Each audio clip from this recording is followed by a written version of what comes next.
Fala galera, tudo bem com vocês? Aqui quem fala com vocês novamente é o Fernando, pelo portal Atualidades para Provas, tá?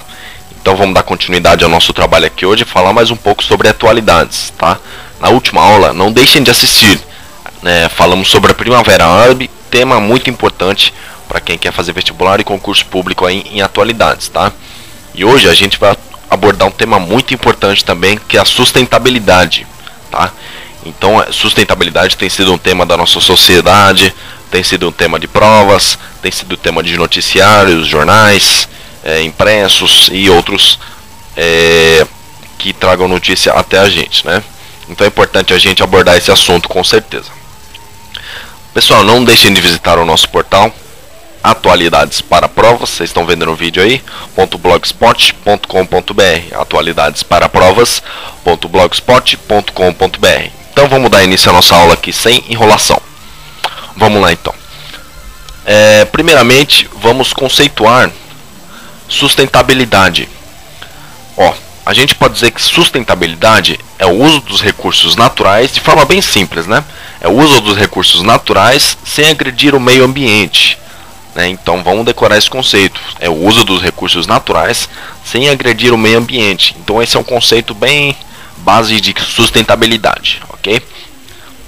Vamos aqui para o nosso próximo slide. Aqui a gente está vendo a fotinha, tá vendo? O milho sendo modificado geneticamente aqui. Uma imagem que causa polêmica, que causa discussão, né? Pessoal, então vamos começar a falar aqui dentro de sustentabilidade dos transgênicos, tá? Eu separei dois assuntos específicos, que são os transgênicos e a energia limpa, dentro de sustentabilidade, para a gente abordar estes assuntos. E que são transgênicos, pessoal? Os transgênicos são organismos modificados mediante técnicas de engenharia genética, ou seja, você muda a composição genética do alimento. A gente vai falar aqui mais para frente quais são as vantagens e quais são as desvantagens. Então, o alimento transgênico se baseia nisso, em modificar a engenharia genética. Por meio da engenharia genética, você fazer a modificação do alimento, né? Pessoal, isso começou a ser feito em 1970.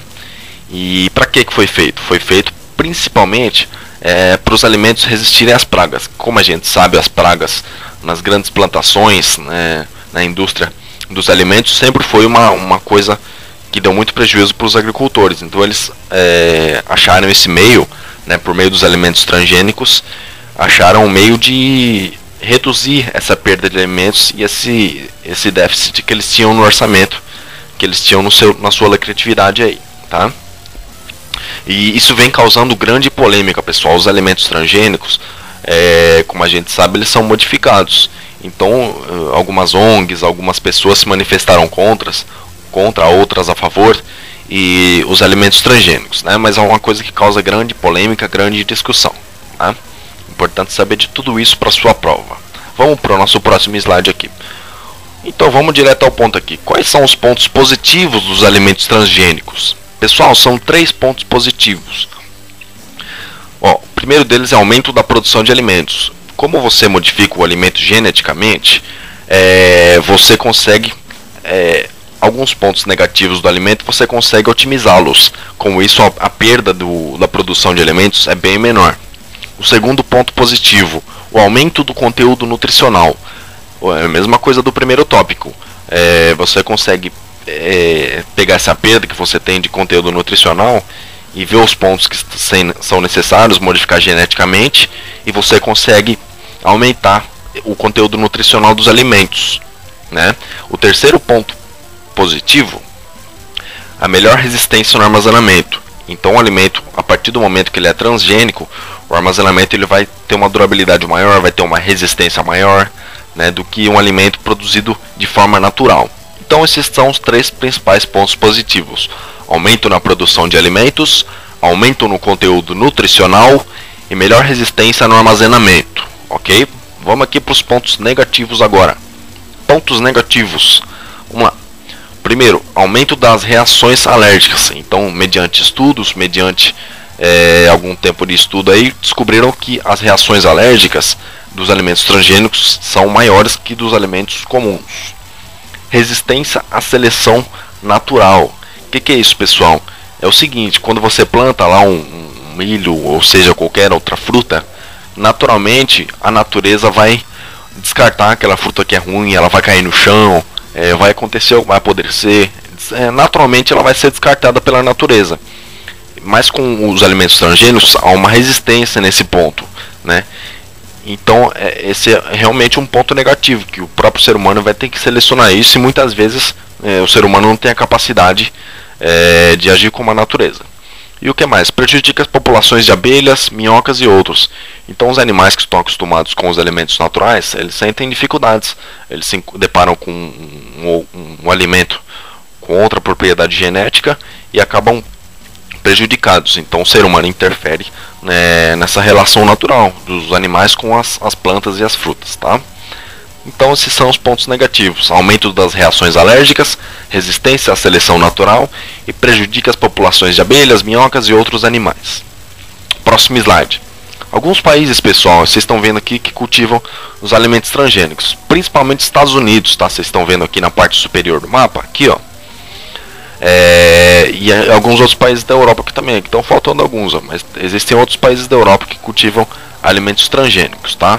O Brasil também tem uma forte capacidade produtiva, tá? Deem uma olhada mais específica nisso, que no vídeo, por ser muito rápido, não dá tempo da gente falar de tudo isso, tá? Então esses são os alimentos transgênicos. Agora vamos entrar aqui no nosso segundo assunto, que é energia limpa. Vocês estão vendo que figura bonita aí, ó?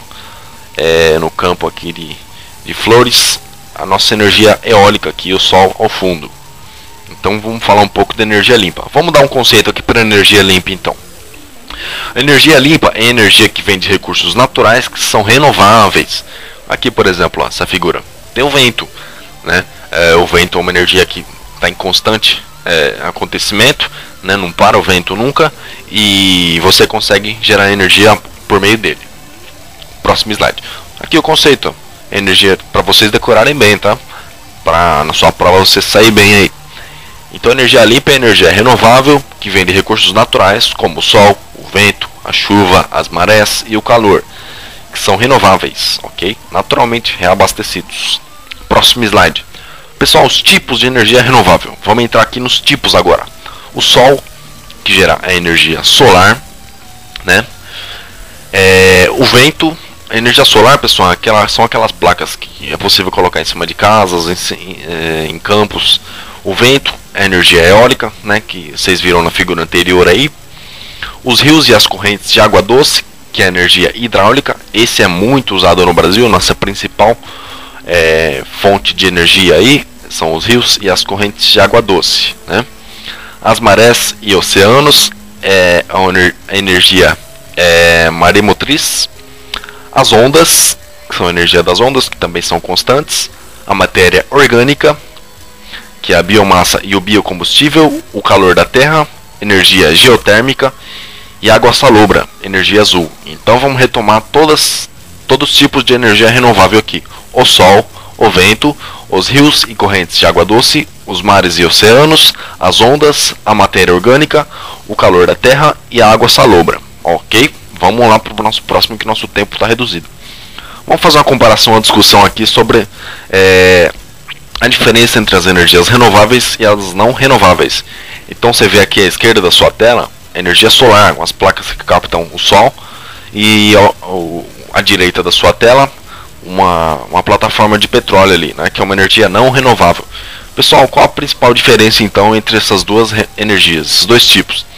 O sol, pessoal, você tem ele em constante evidência todos os dias. Claro, quando der sol, você consegue a geração dessa energia sem que se acabe, né? Ou seja, é inesgotável. Já o petróleo, pessoal, ele fica embaixo da terra e é uma coisa que foi produzida há milhares de anos por fósseis e outros tipos de produtos de outros tipos de ossos, outras coisas, tudo que fica para baixo da terra lá vira petróleo, né? Há muitos anos, é uma coisa que fica há muitos anos abaixo do solo e que vira petróleo. E é uma coisa que acaba, então você vai explorando, vai chegar uma hora que não vai ter mais, né? Então é energia não renovável. Então, para sustentabilidade, pessoal, a energia solar é a mais adequada, porque o petróleo é uma coisa que um dia vai acabar. O ser humano, como é muito dependente do petróleo, por causa dos combustíveis e de outras coisas que o petróleo oferece para o ser humano, a gente é muito dependente disso e tem que começar agora a fazer uma reciclagem mental no ser humano, que as energias renováveis realmente são o caminho correto para sustentabilidade, ok? Vamos pro próximo aqui. Principais países, pessoal, que estão usando hoje em dia a energia limpa. Os países árabes usam muito a energia solar. Pra você ter uma ideia, em Israel 70% das casas, pessoal, já usam energia solar. Por quê, Fernando? Porque os países árabes, pessoal, lá é muito quente de dia, a gente já sabe disso, que é deserto, etc, né? Então eles se aproveitam disso para gerar energia solar. São os 3 principais exemplos, tá, pessoal, que eu coloquei, que tem muito mais que isso nesse assunto.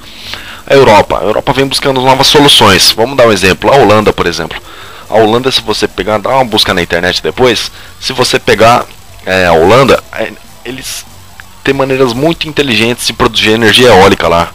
Eles têm no meio do mar grandes cataventos que geram energia eólica e o vento do mar não para nunca. Então a Holanda é o grande exemplo da Europa. A América Latina, pessoal, ela tem potencial para gerar muita energia solar, mas esse potencial não é totalmente explorado. O Brasil, no caso, como eu já falei para vocês, ele usa muito rios doces, né, para gerar energia, rios correntes aí. Mas tem muito potencial a América Latina para gerar energia solar também, ok? Nosso próximo, energia nuclear. Esse é um problema, pessoal, é energia nuclear. A gente viu os acontecimentos que aconteceram recentemente em Fukushima, no Japão aí, e vem se discutindo energia nuclear, o quanto ela é maléfica para a sociedade. É claro, ela é muito boa, gera grande parte da energia, principalmente nos Estados Unidos e na Europa, mas, pessoal, é uma energia que é extremamente perigosa, né? Foi mostrado em Fukushima lá e até no acidente de Chernobyl, que ela pode prejudicar o ser humano e muito, né? Energia nuclear. E no Brasil, as as únicas usinas de energia nuclear são Angra 1 e Angra 2, né? Então esses são os principais fontes aí no Brasil de energia nuclear, que geram muito pouca energia, pessoal. No Brasil é apenas um projeto que tem. Havia-se uma discussão para construir mais, Angra 3, Angra 4, mas depois desse acidente de Fukushima, tudo está sendo revisto quanto à energia nuclear. Pessoal, vamos ficando por aqui então, para não estender muito o nosso vídeo. Espero que tenham gostado desse. Não deixem de ver nossos outros vídeos, não deixem de acessar nosso portal atualidadesparaProvas.blogspot.com.br. Eu sou o Fernando, fico por aqui. Um abraço a todos, até a próxima, tchau!